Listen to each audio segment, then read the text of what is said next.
Hello friends समस्त को स्वागत जनाऊँगी आमर यूट्यूब चैनल आरके एजुकेशन को। तो देखंतु फ्रेंड्स फाइनली आपण मैंने जो वैकेंसी को वेट कर रही थे तार ऑफिशियल नोटिफिकेशन आसी जाइए जोटा कि ओडिशा पुलिस रो जूनियर क्लर्क पदवी पाई डीपीओ कैडर पोस्ट रही आपणमानकर इन ओडिशा पुलिस। तो ये रही आपणमानकर जूनियर क्लर्क वैकेंसी पाई नोटिफिकेशन को रिलीज कराई। तो मु ए वीडियो माध्यम आपण मानकु जनइबी जे यार ऑनलाइन अप्लाई आपण मानकर केबेठु स्टार्ट होउची केबे शेष होउची यार एग्जामिनेशन प्रोसेस कौन रहउची सिलेक्शन प्रोसेस कौन रहउची एग्जाम पैटर्न कौन रहउची सिलेबस कौन रही एज लिमिट कौन रही स्केल पे तो सबू किसी डिटेल्स ए वीडियो रे आपण माने जानि परिबे। तो वीडियोटी जदि आपण माने नुआ कर देखुचंती बा हम चैनल रे नुआ अछंती तबे चैनल को सब्सक्राइब करी ऑल नोटिफिकेशन को ऑन करिवे जहाँद्वारा यही गवर्नमेंट जॉब रिलेटेड नोटिफिकेशन आम वीडियो रे आपण माने पाई परिबे। तो यार जदि देखिबा यार ऑफिशियल नोटिस आपण मानकर odishapolice.gov.in रे आपण मानकर जो ऑफिशियल वेबसाइट यार अछि सेथरे आपण माने याको डाउनलोड करी चेकआउट करि परिबे। एवं मु आमर जो वीडियो रो डिस्क्रिप्शन रे टेलीग्राम ग्रुप रो लिंक देदेवी आपण मैंने से जॉइन होगी आमर जो अच्छी ओडिशा पुलिस रो जो नोटिफिकेशन अच्छी आम टेलीग्राम ग्रुप रे अपलोड अच्छी आपण मैंने जाकि चेकआउट करें। तो चलतु डेरी न करी कौन रही डिटेल्स जानिबा। तो यार जदि देखिबा ऑनलाइन अप्लाई आपण मानकर 23/9/2024 रे आरंभ होची एवं 13/10/2024 रे क्लोज होची। तो आपण माने कहि परिबे 13 अक्टोबर रे आपण मानकर यार ऑनलाइन रजिस्ट्रेशन क्लोज होची। तापरे आपण माने जदि ऑनलाइन अप्लाई कला बेले आपण मानकर जदि कोनोसी भूल रह जाय थाए ताको आपण माने एडिट बा करेक्शन भी करि परिबे। टाइमलाइन भी एठी दिया जायछि बा मेंशन कराइछि 16/10/2024 रु 18/10/2024 बा 16 अक्टोबर रु 18 अक्टोबर मध्य रे आपण माने याको करेक्शन करि परिबे। एवं यार ऑनलाइन अप्लाई आपण मानकर ऑनलाइन रे हेबो एवं आपण माने या को जो देखिए odishapolice.gov.in रे यार जो ऑफिशियल वेबसाइट अच्छी से जाइए फॉर्म को अप्लाई करें। तो टोटाल जदि देखिबा यार पोस्ट अच्छे आपण मानकर 177 गोटे पोस्ट। तो जदि देखिबा यार टोटाल आपण मानकर 177 पोस्ट रही जोटा कि डिस्ट्रिक्ट पुलिस ऑफिस बा डीपीओ कैडर रहिबो जूनियर क्लर्क पदवी पाई। वैकेंसी पोजीशन को लक्ष्य करबा वैकेंसी पोजीशन कौन रही देखिबा। वैकेंसी पोजीशन आपण माने जो देखिए जूनियर क्लर्क रो पोस्ट रही माने कौन कौन कैटेगरी पाई कौन कौन वैकेंसी रही बा केते केते पोस्ट रो वैकेंसी रही ता भी एठी मेंशन कराई। यूआर पाई 7टी पदवी एससीबीसी 19टी एससी 88टी एसटी 63टी टोटाल जदि आपण माने देखिए 177टी पोस्ट रही आपण बा वैकेंसी रही। एक्स सर्विसमैन पाई आपण मानकर 5 गोटी पदवी स्पोर्ट्स पर्सन पाई 2टी पीडब्ल्यूडी पाई 7टी वुमेन मानकर भी एठी मेंशन कराई आपण माने देखि परिबे। वैकेंसी पोजीशन विषय जानले ऑनलाइन अप्लाई केबे आरंभ होची ऑनलाइन अप्लाई केबे शेष होची आपण माने जानले। तापर चलंतु देखिबा यार जो अछि ऑनलाइन एग्जाम केमति हो। ऑनलाइन एग्जाम आपण मानकर सीबीटी मोड रे हेबो बा आपण माने कंप्यूटर बेस्ड रिक्रूटमेंट एग्जामिनेशन जो मोड अछि सेथरे आपण माने देई परिबे। ऑनलाइन रे आपण मानकर एग्जाम देई परिबे। स्केल पे आपण मानकर रही स्केल पे आपण मान जद देखिए 5200 रु 20200 आपण मानकर पे बैंड रही। तापर ग्रेड पे आपण मानकर रही 1900 रु आरंभ करी आपण मानकर 19900 भीतर रही। लेवल 4 रो पे मैट्रिक्स ऑफ ओआरएसपी 2017 बा ओडिशा रो जो आपण मानकर अछि पे मैट्रिक्स अनुसार ये आपण मानकर ग्रेड पे रही। तो तापर जदि देखिबा आपण मानकर एज बा एज लिमिट कौन रही एज लिमिट जदि देखिबा आपण मानकर 21 रु 38 वर्ष जो मानको बा बयस हेथिबो से भी आपण मानकर डेट एटी मेंशन कराई 1/1/2024 सुधा। तामे आपण मान कहि परिबे जनवरी 1/2024 सुधा प्रति कैंडिडेट को आपण मानकर 21 रु 38 वर्ष हेथिबो जो माने आपण मानकर फॉर्म अप्लाई करि परिबे।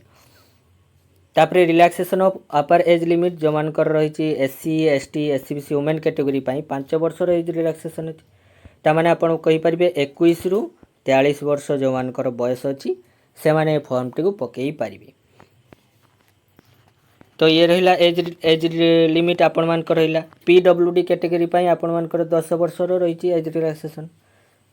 तो ये एज रिलैक्सेशन रही। तापरे जदि देखिबा आपण मानकर एजुकेशनल क्वालिफिकेशन बा आपण मानकर क्वालिफिकेशन कौन रहिबा दरकार ये फॉर्म पकेया पाए। आपण माने जदि देखिए +2 जो माने पास करिसंती से माने फॉर्म पकेया पाए एलिजिबल हे पारिबे। तापरे जदि देखिए +2 सहित आपण मानकर केतरा बेसिक कंप्यूटर नॉलेज आपण मानकर रहिथिबा दरकार बा बेसिक कंप्यूटर स्किल आपण मानकर रहिथिबा दरकार।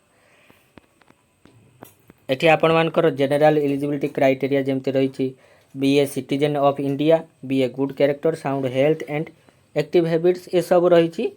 आपण माने उड़िया लेखि पारथुबे, कहि पारथुबे आ पढ़ी भी पारथुबे ये सब रहिछि। आपण मानकर हाई स्कूल एग्जामिनेशन रे आपण मानकर उड़िया लैंग्वेज थिबो आपण मानकर जो सब्जेक्ट अनुसार से भी एठी मेंशन कराइछि।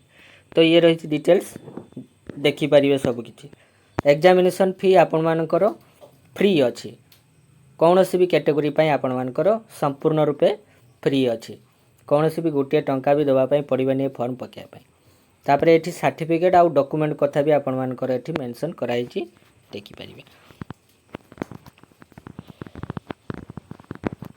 तो ऑनलाइन अप्लाई केबे आरंभ होछि, केबे शेष होछि, ग्रेड पे कौन रही, स्केल पे कौन रही, से सब विषय जानिले। केते कौन वैकेंसी रही जानिले। हाउ टू अप्लाई आपण माने यार ऑफिशियल वेबसाइट रे जाई कि फॉर्म भी पकई पारिबे। तापर देखिबा जदि आमे देखिबा प्लान ऑफ एग्जामिनेशन केतेटा मोड रे आपण मानकर हबो ना। प्रथमे आपण मानकर रिटन टेस्ट हबो। रिटन टेस्ट आपण मानकर दुईटा पेपर रही, गोटे पेपर 1 पेपर 2। सब्जेक्ट कौन रही बा कौन कौन सब्जेक्ट को आपण मानकर एठी मेंशन कराई देखंतु। प्रथम उड़िया इंग्लिश लैंग्वेज टेस्ट हबो, से भी ऑब्जेक्टिव टाइप हबो। आपण मानकर 100 मार्क रही बा 100 मार्क रो आपण मानकर एग्जाम हबो। तापर जीके आपण मानकर से 100 मार्क रहिबो। टोटल टाइम आपण मानकर 3 घंटा रही पेपर 1 पाए। पेपर 2 आपण मानकर रही बेसिक अरिथमेटिक, मैथमेटिक्स, रीजनिंग ये सब आसीबो 100 मार्क रो पुनी क्वेश्चन। बेसिक कंप्यूटर स्किल आपण मानकर से 100 मार्क रो क्वेश्चन आसीबो, से भी आपण मानकर रही 3 घंटा। तो ये दुईटा जाक एग्जाम आपण मानकर गुटे दिन रे हबो।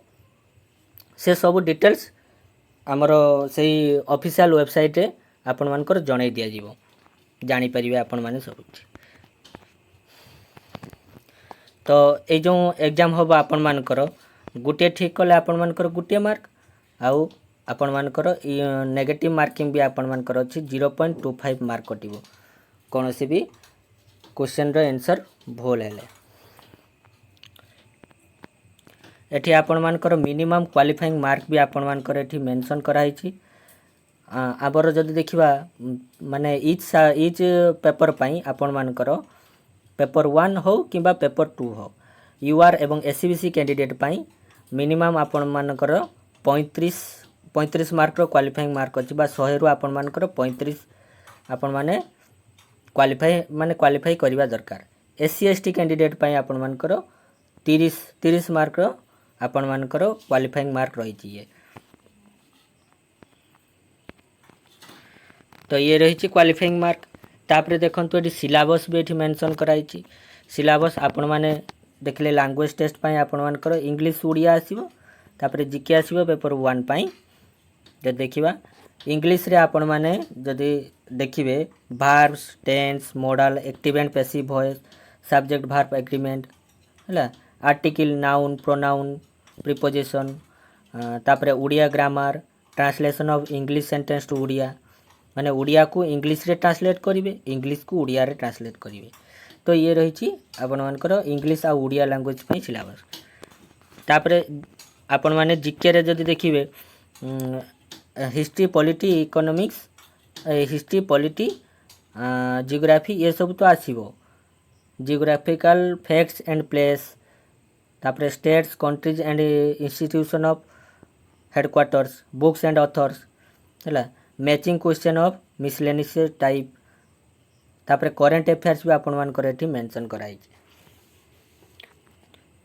तापर जो देखा पेपर 2 आपण मानकर सिलेबस रही मैथमेटिक्स रे जमती सिलेबस रही number system HCF LCM square and square root cube and cube roots percentage and average simple interest compound interest profit loss and discount partnership ratio and proportion ये सब रही आपण मानकर मैथमेटिक्स रो syllabus.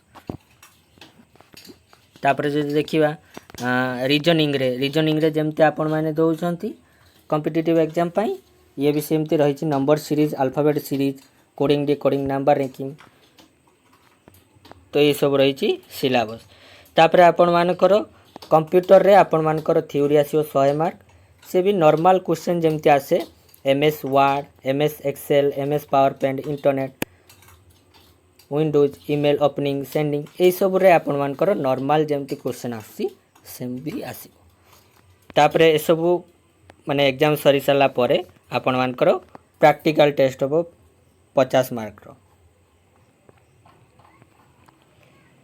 ये रही आपण मानकर कौन कौन सिलेबस रहिला आपण माने जानि पाइले। तापर फाइनल सिलेक्शन हबो सिलेक्टेड लिस्ट बाहरिबो तापर जो माने डिस्क्वालिफाई हेबे से मानकर मध्य लिस्ट आसीबो तापर अपॉइंटमेंट दिया जिवो। तो बोर्ड डिसीजन इज फाइनल आपण माने जानले माने बोर्ड जोटा निष्पत्ति नबो सेटा आपण मानकर फाइनल हबो। तापर आपण मानक जणे देबा पई चाहिबे जो आपण माने फॉर्म फिलअप करिवे कोन कोन आपण मानकर डॉक्यूमेंट एठी भी मेंशन कराई छै। आपण मानकर मोबाइल नंबर गोटे वैलिड मोबाइल नंबर रहिबा दरकार जेमति कि ओटीपी जीवो आपण मानक मोबाइल को तापर ईमेल आईडी आपण मानकर रहितबा दरकार आधार कार्ड तापर recent colour passport size photograph आपण मानकर थिबो तापर सिग्नेचर आपण मानकर थिबो जो माने सिग्नेचर दे परिबिनी से मानक पई थंब इंप्रेशन भी आपण मानकर एठी मेंशन कराई छै। तापर आउ जहाँ भी डॉक्यूमेंट्स आपण मानकर अपलोड करिया पई हबो से सब डॉक्यूमेंट पे आपण माने अपलोड करिवे। तो संपूर्ण डिटेल्स जानिले कौन कौन सब तार रही छी ऑनलाइन अप्लाई केबे आरंभ होची केबे शेष होची आउ कौन कौन तार सब डिटेल्स रही छी सब मु जणैली। आशा करछि वीडियोटी समस्त को भल लागितो जदि वीडियोटी भल लागिछि तबे लाइक करिवे सांगन को शेयर करिवे और सब्सक्राइब करिया को जमा भी भूलिबेनी। एही भली गवर्नमेंट जॉब रिलेटेड जदि आपण माने नोटिफिकेशन पाइबा पई चाहते हम चैनल को सब्सक्राइब करिवे। रहिली जय जगन्नाथ।